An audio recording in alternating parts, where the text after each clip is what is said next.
कर लेते हैं कि अभी अगला इसका पड़ाव क्या होगा। अगला पड़ाव यही है कि एक तो अभी ग्रुप हम लोग का भी बना हुआ है और अलग-अलग आप देख लेंगे, व्हाट्सएप ग्रुप में ज़रूर जॉइन हो जाएँगे ताकि किसी भी तरह का नोटिफ़िकेशन आएगा डीबी का डेट के लिए कि रैंडम आता है या समय कम रहेंगे, तो ऐसा ना हो कि आप मिस कर जाएँ। तो ग्रुप से जुड़े रहेंगे, आपको अपडेट्स मिलती रहेगी। बाकी सोशल मीडिया का ज़माना है तो आ ही जाता है वेबसाइट। अदरवाइज़ बाकी आपका जो डॉक्यूमेंट्स है 10th का और 12th का और ग्रेजुएशन का, ये तीनों का मार्कशीट, सर्टिफ़िकेट अगर किन्हीं का प्रोविज़नल है तो उसको ओरिजिनल निकलवा लेंगे। कई लोगों का होगा कि प्रोविज़नल होगा और कई लोग इंटरव्यू के समय में दिए होंगे एप्लीकेशन के साथ, तो अभी समय है, अभी से ही लग करके उसको निकलवा लेना है। तो ये 10th, 12th, ग्रेजुएशन ये तीनों का मार्कशीट और सर्टिफ़िकेट। इसके अलावा जो कैटेगरी से बिलॉन्ग करते हैं, उनका एनसीएल होगा, बीसी, ईबीसी का एनसीएल होता है। तो एनसीएल जब आप डीबी कराते हैं आफ्टर रिजल्ट तो प्रयास कीजिए कि आप एसडीएम लेवल का, एसडीएम/एसडीओ समान तौर पे एसडीएम बोलते हैं, तो एसडीएम लेवल का, आरओ लेवल का बना होगा ही। जिनका एसडीएम लेवल का नहीं होगा, वो ऑनलाइन आरटीपीएस पे जाकर के अप्लाई कर दीजिए, एसडीएम लेवल का आ जाएगा।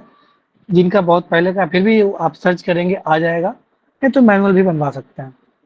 प्रयास करें कि अगर जिनका बना हुआ है वो अप्लाई कर देंगे, वो आ जाएगा।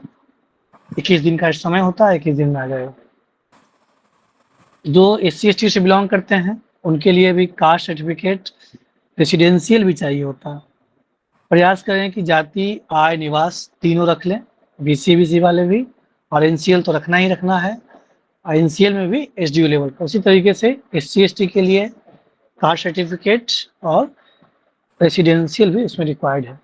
तो मैं कहूँगा सिंपल कि जाति, आय, निवास आप बीसी से बिलोंग करते हैं, एबीसी से बिलोंग करते हैं, एससी एसटी से बिलोंग करते हैं, आप लोग जरूर रखें। बाकी आधार कार्ड जिसमें फॉर्म भरे होंगे, आधार कार्ड या पैन कार्ड जो आपने अप्लाई किया होगा, तो आधार कार्ड तो कम रखें, आधार कार्ड या पैन कार्ड कोई एक डॉक्यूमेंट्स जरूर रखें। एक महत्वपूर्ण इसमें 2 चीज़ है, एक तो कैरेक्टर सर्टिफिकेट और एक मेडिकल। तो मेडिकल में 2 चीज़ें हैं कि अगर आप पटना छोड़ करके दूसरे अन्य जिलों से बिलोंग करते हैं, तो उसमें वहाँ के संबंधित जो सिविल सर्जन होते हैं, सीएस, उनसे बनवा सकते हैं। उसको हम लोग चीफ मेडिकल ऑफिसर भी बोलते हैं। अन्यथा अगर कोई पटना ही रह रहे हैं, तो पटना के गर्दनी बाग में हॉस्पिटल है, जहाँ पे सीएमओ बैठते हैं, चीफ मेडिकल ऑफिसर, वहाँ से भी आप बनवा सकते हैं। इसमें ये है कि आपको 2-3 दिन का समय लगता है, क्योंकि एक दिन ब्लड टेस्ट होता है, एक दिन वो डॉक्यूमेंट सारा, कई बार होता है कि सारा टेस्ट नहीं हो पाता है, ब्लड टेस्ट, आई टेस्ट, बीपी, यूरिन टेस्ट, कुछ-कुछ टेस्ट वो करते हैं। उसके बाद नेक्स्ट सर्टिफिकेट या अगले दिन, मतलब संभवतः 1 से 2 दिन लगता है। तो एक बार जाके विजिट कर लें या आप देख लें कि उसको रिक्वायर्ड वही आपका ये जो रिजल्ट पीडीएफ है वो माँगते हैं और आपका एडमिट कार्ड वगैरह वो माँगते हैं। तो उससे आप अप्लाई कर सकते हैं, मिल लीजिए, समझ लीजिए, 1-2 दिन में बन जाता है। एक कैरेक्टर वाला है, इसमें समय लगता है, तो अभी ही आप अप्लाई कर दें। अभी आप कैरेक्टर सर्टिफिकेट ऑनलाइन अप्लाई कर देंगे आरटीपीएस की वेबसाइट पे जा कर के, तो ये 15 दिनों में बन करके आ जाएगा। उससे बेनिफिट ये होगा कि एक सत्यापन प्रपत्र होता है। बीपीएससी जब आप सत्यापन प्रपत्र निकालेगी, उसमें एसडीएम का साइन होता है। आपके जो कंसर्न जिस जिले से, जिस अनुमंडल से बिलोंग करते हैं, वहाँ के कंसर्न एसडीएम का साइन होता है। तो वो उसका एक जो बेसिस होता है, ये आपका कैरेक्टर सर्टिफिकेट होता है। जब आप साइन कराने जाएँगे उस सत्यापन प्रपत्र पे, उसपे सारा कुछ रिकॉर्ड होता है कि आपने कभी किसी तरीके का क्रिमिनल एविडेंस में शामिल तो नहीं रहे हैं, क्रिमिनल एक्ट में शामिल तो नहीं रहे हैं, आप किस बिलोंग से बिलोंग करते हैं, सारा उसमें डिटेल्स लिखा हुआ है, हम लोग परफॉर्मा शेयर कर देंगे। तो एक अभी फ़िलहाल आप कैरेक्टर सर्टिफिकेट आरटीपीएस की वेबसाइट पे जाएँगे, वहाँ पे लिखा रहेगा होम डिपार्टमेंट, गृह विभाग, उसमें आप अप्लाई कर सकते हैं आचरण, वो अप्लाई कर दीजिए और वो 15 दिन में बन के आ जाएगा। उसके बाद आपका जो सत्यापन प्रपत्र होगा, तो जब आप साइन कराने जाएँगे एसडीएम सर के पास, तो ईज़िली आपको हो जाएगा, अन्यथा थोड़ा-सा परेशानी हो सकता है क्योंकि वो माँगते हैं। एक आपका मेडिकल सर्टिफिकेट और एक कैरेक्टर, ये कैरेक्टर के आधार पे ही आपका सत्यापन प्रपत्र साइन होगा। ये दोनों इसको अच्छे से देख लेंगे, बाकी 10th, 12th ग्रेजुएशन, ये तीनों का प्रोविजनल, और तीनों का मतलब मार्कशीट सर्टिफिकेट जिनका प्रोविजनल है वो अपना ओरिजिनल अवेलेबल करा लेंगे। बीसी ईबीसी एससी एसटी के लिए जाति आय निवास, और बीसी ईबीसी हैं तो एनसीएल भी एसडीएम लेवल का करवा लेंगे। जो पीजी से बिलोंग करते हैं फिजिकली डिसेबल्ड से, तो उनका भी डॉक्यूमेंट्स होगा ही, और जो विकलांगता प्रमाण पत्र होता है उसको भी आप देख लेंगे, वैलिडिटी उसका खत्म नहीं हुआ उसको अपडेट करवा लेंगे। कुल मिलाकर के यही सब सर्टिफिकेट रिक्वायर्ड है। उसमें से 2 महत्वपूर्ण कलेक्टर अप्लाई कर दीजिएगा, 1-2 दिन आप रिलैक्स कीजिए, उसके बाद अप्लाई कर दीजिएगा। और मेडिकल कंसर्न अगर उस जिले में है तो वहाँ पता कर लीजिए, या अगर पटना में रहते हैं आप गर्दनी बाग में जा करके पता कर लीजिए, समझ लीजिए, ताकि उस दिन अगर नोटिफिकेशन आता है वेरिफिकेशन का तो आप पैनिक नहीं रहेंगे, जाएंगे सारा कुछ पता रहेगा, आप जाके 1 से 2 दिन में करा लेंगे। क्योंकि जब आता है नोटिफिकेशन तो उसका जो टाइम फ्रेम होता है 1 हफ्ते का होता है, उस समय पैनिक की सिचुएशन हो जाती है, तो वो सिचुएशन नहीं हो, इसलिए सारी प्रक्रियाओं से वाकिफ रहें। बाकी जो भी नोटिफिकेशन आएगा हम लोग ग्रुप में शेयर करते रहेंगे, तो डॉक्यूमेंट तैयार कर ले, यही है। तो पेश हाँ सर, एक सामान्य कन्फ्यूजन रहता है कि ये डॉक्यूमेंट वेरिफिकेशन कहाँ होगा? हाँ, डॉक्यूमेंट वेरिफिकेशन जो आपका होगा संबंधित डिपार्टमेंट में ही होगा। अगर आप बीपीआरओ सेलेक्ट हुए हैं तो पीआरडी में होगा, अगर आप बीएस में हुए हैं सेलेक्ट तो जीएडी में आपका होगा, आप एजुकेशन सर्विस में हुए हैं तो शिक्षा विभाग में होगा। विकास भवन आप देख पा रहे होंगे, जो नया सचिवालय उसको नाम से लोग जानते हैं, वहीं पे सारे डिपार्टमेंट्स है, 48 डिपार्टमेंट्स है। आप जिस डिपार्टमेंट के पदाधिकारी हैं उस डिपार्टमेंट के हेडक्वार्टर में आपका डीवी होगा। और कुछ लोग हैं कि सर ज्वाइन करने के बाद अभी सर्विस में डॉक्यूमेंट वेरिफिकेशन करवाने के बाद सर्विस में नहीं जाना चाह रहे हैं, यूपीएससी का तैयारी करना है। हाँ, जो डीवी तो कराना ही है, जिनको ज्वाइन करना है नहीं करना है डीवी जरूर करा लेंगे। किन्हीं को एक्सटेंशन लेना होगा, किन्हीं का जॉब ऑलरेडी जॉब में होंगे, उनको रिलीविंग नहीं मिल रहा होगा या नहीं मिलता है, एनओसी में दिक्कत होती है, या किन्हीं को आगे फर्दर स्टडीज करना है कि मेरा एग्जाम है, यूपीएससी का एग्जाम है, या मैं बीपीएससी पीटी दे लेता हूँ, तो उसका प्रक्रिया है। एक तो एक्सटेंशन आप ले सकते हैं, एक्सटेंशन का तरीका एक तो बहुत ज़्यादा वैलिड नहीं है, लेकिन जिनका ऑलरेडी जो जॉब में है या एनओसी नहीं मिल रहा है तो उनके पास तो वैलिड रीजन है। लेकिन जो ऑलरेडी अनएम्प्लॉयड हैं और उनका सिलेक्शन हुआ है तो उसमें है कि डीवी करा लेंगे, डीवी कराने के बाद अप्लीकेशन दें, जेन्युइन रीजन हो, फैमिली कंसर्न हो, पेरेंट्स का मेडिकल इशू हो, ऐसा दे ताकि इजली वहाँ से आपका अप्रूव हो जाए। वैसे टेंशन की बात नहीं है, आप जब डीवी करा लेते हैं तो आपको पर्याप्त समय मिलता है, आपको बार-बार नोटिस दिया जाएगा, 6 महीने, 1 साल, आप 1 साल तो आसानी से आप एक्सटेंशन पे रह सकते हैं। लेकिन नियमतः यही है कि जिनका अगर कंडीशन ठीक नहीं है, अगर लगता है ज्वाइन कर सकते हैं तो कर लीजिए, अदरवाइज़ जो मैनेज नहीं कर सकते हैं तो उसका और भी ऑफ द रिकॉर्ड चीज़ें हैं, वो हम लोग बता देंगे। फिलहाल यही है कि डीवी के लिए जो रिक्वायर्ड डॉक्यूमेंट्स हैं उसको तैयार कर लें, और एक्सटेंशन का जो प्रक्रिया है कुछ ऑफ द रिकॉर्ड भी बातें हैं उसको भी हम बता देंगे। बिल्कुल। और कुछ बच्चों के मन में डर ये रहता है कि सर नौकरी तो नहीं ना चली जाएगी। देखिए, जहाँ तक नौकरी की बात है तो नौकरी किसी की नहीं जाती है। आपको बीपीएससी एक बात बता दूँ कि जितना टफ नौकरी लेना है उससे डबल टफ है नौकरी से निकालना। हम लोग एक रिपब्लिक कंट्री में रहते हैं, डेमोक्रेटिक कंट्री में रहते हैं, तो सारी प्रक्रिया होती है बाकायदा, वो 1 बार 2 बार, साल भर 1.5 साल तक नोटिफिकेशन आपको पत्र जाएगा, डाक से जाएगा, सारी प्रक्रिया होती है। तो उसके लिए नहीं टेंशन लेना है। हाँ, ये ध्यान रखना है कि डीवी जरूर करा लेना है। ये नहीं कि डीवी नहीं कराएं आप निश्चिंत हो गए, नहीं, डीवी करा लेंगे। डीवी कराने के लिए जो मैंने बताया रिक्वायर्ड डॉक्यूमेंट्स उसको अभी से ही तैयार कर ले। ये कैरेक्टर वाला ये जरूर तैयार कर ले, और जो मेडिकल सर्टिफिकेट है उसको भी आप अच्छे से वाकिफ हो लें। कैरेक्टर बनने के लिए जो जाएगा वो थाने से जाएगा, और संबंधित जो इसका लोकल थाना होगा जहाँ से ये रहने वाले हैं जहाँ के, तो वहाँ पे किस तरीके से प्रोसेस होगा कैरेक्टर बनने का? हाँ, देखिए, जैसे आप आरटीपीएस पे आप ऑनलाइन अप्लाई करेंगे कैरेक्टर सर्टिफिकेट, उसके बाद क्या होगा कि आपको ऑटोमेटिक कॉल आएगा थाना से। अगर नहीं आता है तो आप 7 दिन के अंदर, 1 सप्ताह के अंदर आप जो कंसर्न्ड आपका जो थाना होगा, आप वहाँ चले जाइएगा, आप मिल लीजिए, ऐसा एप्लीकेशन है, मैंने अप्लाई किया था, ट्रैक्टर के लिए क्या आया है, मैं इस पद के लिए चयनित हुआ हूँ। अगर जो डीएसपी के लिए चयनित हुए हैं उसके फिर तो आपको सर ही कहेगा। बाकी बीडीओ हैं, आरओ हैं, सीओ हैं, उसमें भी ऐसा नहीं आपको इज्जत मिलेगी, भरपूर इज्जत मिलेगी।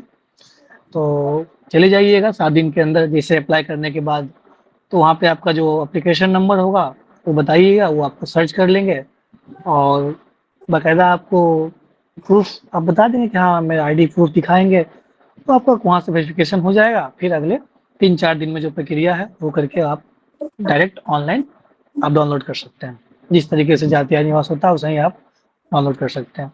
वो आपके पास बना रहेगा, तो जैसे सत्यापन प्रपत्र आएगा उसको भरना है, कैरेक्टर लगाना है और चले जाना है एसडीएम ऑफिस, तो आपका इजीली साइन हो जाएगा। आप सारा कुछ लगा देंगे, एक तो जो पीडीएफ रिजल्ट है वो लगा देंगे उस कॉपी, और सत्यापन प्रपत्र साथ में कैरेक्टर, तो आपका इजीली साइन हो जाएगा। आप मिल भी लीजिए कि सर मैं आरओ के चयन पद पे चयन हो, तो आपको अच्छे से रिगार्ड करते हैं, चाहे आप थाना में जाएंगे, चाहे आप एसडीएम ऑफिस में जाएंगे, तो इसके लिए कोई इशू नहीं है। आप आसानी से जाइए, आई कैरेक्टर का बन जाएगा आपका, कोई दिक्कत नहीं है। और सर जिन लोगों के ऊपर छोटा केस वगैरह कुछ रहता है, एफआईआर दर्ज वगैरह, उसको क्या किस तरीके की छोटी मोटी परेशानी आती है? वैसे तो ऐसे बच्चे देखिए, कम रहते हैं। हाँ ऐसे बहुत रेयर केस ही होते हैं, लेकिन अनफॉर्चुनेटली किसी पे ऐसा कुछ केस हुआ होगा, आपको जिक्र नहीं करना है। आप जब आपको कॉल आएगी या आप 7 दिन के अंदर जाएंगे तो आप बताएंगे कि हाँ मैं इस पद पे चयन हुआ है और मेरा कैरेक्टर बनना है, मिल लीजिए डायरेक्ट थानाध्यक्ष से मिलिए, एसएचओ से मिलिए, और अपना क्या हुआ है उस रिकॉर्ड्स के बारे में ज़्यादा कुछ बताना नहीं है। अगर कुछ हुआ भी है कोई जरूरत नहीं है, there is no need to disclose.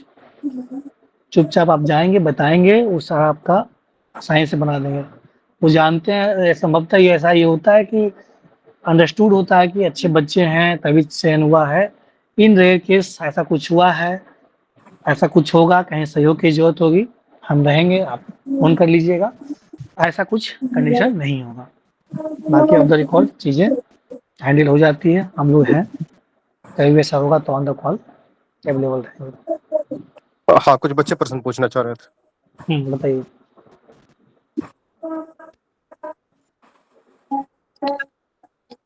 Hello sir. हाँ बताइए। सर ये तो जो प्रोसेस है सब कब से स्टार्ट कर देनी चाहिए? जैसे हम तो पहले से जॉब में थे, तो मुझे भी कैरेक्टर सर्टिफिकेट देना होगा? हाँ, कैरेक्टर आप अप्लाई कर दीजिए। नहीं, देना नहीं, कैरेक्टर इसलिए जरूरी है कि जो सत्यापन प्रपत्र एक फॉर्मेट है, ग्रुप में मैं शेयर कर दूंगा, रुपेश सर शेयर कर देंगे, तो वो सत्यापन प्रपत्र के लिए जब आप एसडीएम ऑफिस जाएंगे तो वो मांगते हैं कि कैरेक्टर लाए हो, तो कैरेक्टर आपके पास होना चाहिए, इसलिए कैरेक्टर अप्लाई कर दीजिएगा वो 1 से 2 सर दिन में। जो एसपी हाँ, ऑफिस है वहीं से अप्लाई होता है? ऑनलाइन आरटीपीएस वेबसाइट पे जाएंगे, गृह विभाग में जाएंगे, उसमें आएगा आचरण प्रमाण पत्र, उस पर अप्लाई करेंगे, आपका वो प्राप्ति रिसिप्ट मिल जाएगा। आप फिर अगले 7 दिन 10 दिन के अंदर थाना से संपर्क कर लीजिए, या अगर आप वहाँ अवेलेबल नहीं है तो अपने किसी गार्जियन को भेज दीजिए, पता कर लीजिए कि एप्लीकेशन आया कि नहीं, आ ही जाता है क्योंकि ऑनलाइन चीज़ें हैं, उनका भी टाइम बाउंड होता है कि 15 दिन के अंदर बना करके दे देना है। तो फिर मिल लेना है, थाना पे जाके मिल लेना है। आप तो ऑलरेडी पुलिस सर्विस में हैं तो आपको तो कोई पूछता ही नहीं है। और सर एक ये भी है कि एनओसी तो हम लोग इंटरव्यू में दिए हैं, तो हाँ, फिर भी एनओसी बनवाना पड़ेगा? हाँ मतलब एनओसी आप इंटीमेट अब कर दीजिए, अपने कंसर्न डिपार्टमेंट को इंटीमेट कर दीजिए, रिजल्ट के बारे में बता दीजिए, और रिजल्ट के बारे में बता के साथ साथ उसमें ये भी लिख देना है कि सर एनओसी हेतु अब तो आपको मिल चुका है एनओसी इंटरव्यू के लिए, अभी एनओसी आपको मिलेगा ज्वाइनिंग के लिए। रिजाइनिंग का बात कब करना है, जब आपका डीवी का डेट आ जाएगा तब रिजाइनिंग की प्रक्रिया शुरू करनी है, तभी आप इधर बिल्कुल इंटीमेट कर बिल्कुल देंगे। सर, इसमें कुछ मैं ऐड करना चाहूंगी पूजा हाँ के लिए। बिल्कुल बिल्कुल मैम। हाँ, आप एक एसपी सर की मेल पे, जो भी गया के सर है उन पे एक आप मेल डाल दीजिएगा डॉक्यूमेंट इनक्लोज करके, ज्यादा कुछ करने की आवश्यकता नहीं, वहां से वो रिप्लाई में आ जाएगा आपका अप्रूव्ड, आप जा सकती हैं। उसके बाद जब आपको रेजिग्नेशन देना होगा, उस समय आपने जो पहले से एनओसी ले रखा है, अभी जो आप इंटीमेट करेंगे मेल पे, ये सारी चीजें लगा के बकायदा रेजिग्नेशन लेटर देनी होती है। तो अभी आपको बहुत ज्यादा कुछ करने की आवश्यकता नहीं, एक मेल डाल देंगे आप लाइन में, आपका काम हो गया। Thank you. और जिन छात्रों ने सर एनओसी उस टाइम पे नहीं दे पाया था, उसके लिए अब क्या होगा? इंटरव्यू के समय एनओसी नहीं दिया था। जो एनओसी नहीं दे पाए हैं वो अभी अप्लाई कर देंगे। इंटीमेट के साथ साथ अपनी फाइल पे भी थोड़ी सी नज़र रखना पड़ेगा, ताकि एनओसी की प्रक्रिया आगे बढ़ते रहे। और साथ साथ रिजाइनिंग की प्रक्रिया में बताएं, रिजाइनिंग अभी नहीं करना है। रिजाइनिंग कब करना है? ये आपका डीवी का जो डेट है वो आने के बाद। लेकिन जो कॉर्पोरेट सर्विस में है उसका कुछ टाइम पीरियड होता है, शायद 80 डेज 90 डेज का, तो वो आप देख लें। वो अगर आप कंफर्ट है तो आप रिजाइन कर दीजिए, कोई इशू नहीं है। सर इस रिगार्डिंग मुझे पूछना था, क्योंकि सर मैं हाँ एमएनसी में जॉब कर रहा हूँ, तो 90 डेज की सर ये वो प्रोबेशन पीरियड होती है, कूल ऑफ पीरियड 90 डेज की रहती है, 3 मंथ की हाँ रहती कूल है। ऑफ पीरियड, हाँ बिल्कुल। तो सर तो मिस ये जैसे अभी आज रिजल्ट आई, तो सर ज्वाइनिंग प्रोसेस कब तक स्टार्ट हो जाएगी? अगर देखिए, संभवतः ज्वाइनिंग प्रोसेस की प्रक्रिया, नोटिफिकेशन जो आती है डीवी का, वो 1 महीने के अंदर भी आ सकती है और ये लेट भी, डिले भी हो सकता है। ये डिपेंड करेगा डिपार्टमेंट पे। कई डिपार्टमेंट पहले करा लेते हैं, कई बाद में कराते हैं। अभी पार्ट की भी ट्रेनिंग की शेड्यूल भी आ जाएगी, तो आपको 15-20 दिन में सारी सुगबुगाहट पता चल जाएगी कि कब से संभवतः ट्रेनिंग शुरू होने वाली है, कब डीवी होने वाली है। और अप्रोक्स उसी अराउंड सभी डिपार्टमेंट्स की ट्रेनिंग ये डीवी होते हैं, क्योंकि अब तो सभी का ट्रेनिंग साथ में होता है। तो संभवतः 15-20 दिन 1 महीने में आपको सारा कुछ निकल के आ जाएगा। मैं इसलिए कह रहा हूँ कि अभी आप डॉक्यूमेंट की प्रक्रिया प्रारंभ कर दें, और अभी जो ये इंटीमेशन वाला बात है, इंटीमेट कर दें, और अब आप निश्चिंत हो सकते हैं, कोई दिक्कत नहीं है। अगर आप चाहें तो रिजाइन का भी प्रक्रिया आगे कर सकते हैं, स्पेशली कॉर्पोरेट जॉब वाले। जो कॉर्पोरेट जॉब वाले नहीं है, गवर्नमेंट में है, तो आप एनओसी के लिए इंटीमेट कर दीजिए। जिनको एनओसी नहीं मिला है, इंटीमेट करके बैठ जाइए, कोई दिक्कत नहीं। जब आपका डीवी का डेट आएगा, रिलीविंग आपको मिल जाता है इजीली। नहीं मिलेगा तो कोई दिक्कत नहीं है, एक्सटेंशन मिलेगा, खुशियाँ और मनाइए। जहाँ 2 महीना 4 महीना मनाइए। यही आपका honeymoon period, cooling of period होगा। जब जब ज्वाइन करेंगे सर्विस, समय छुट्टी नहीं मिलने वाला है, बंद जाएंगे, 1-2 दिन की छुट्टी मिलेगी। तो रिलैक्स, अभी एंजॉय कीजिए 3-4 महीने 2 महीने जब तक है। बस डॉक्यूमेंट सारी प्रक्रिया है उसको आप कंप्लीट कर लीजिए। जो बच्चे की केंद्रीय सेवा में चयनित हैं, चाहे वो पीएसयू में जॉब कर रहे हो या फिर एसएससी में, जो भी रेलवे में हो, जो भी सेंट्रल सर्विसेज में है, क्या उसको सर्विस ट्रांसफर करने का यहाँ पे मौका मिलेगा? और उसका जो पिछला पे लेवल, वेतन वगैरह पे है, लेवल है। हाँ हाँ, वो मैच वगैरह कुछ होगा क्या?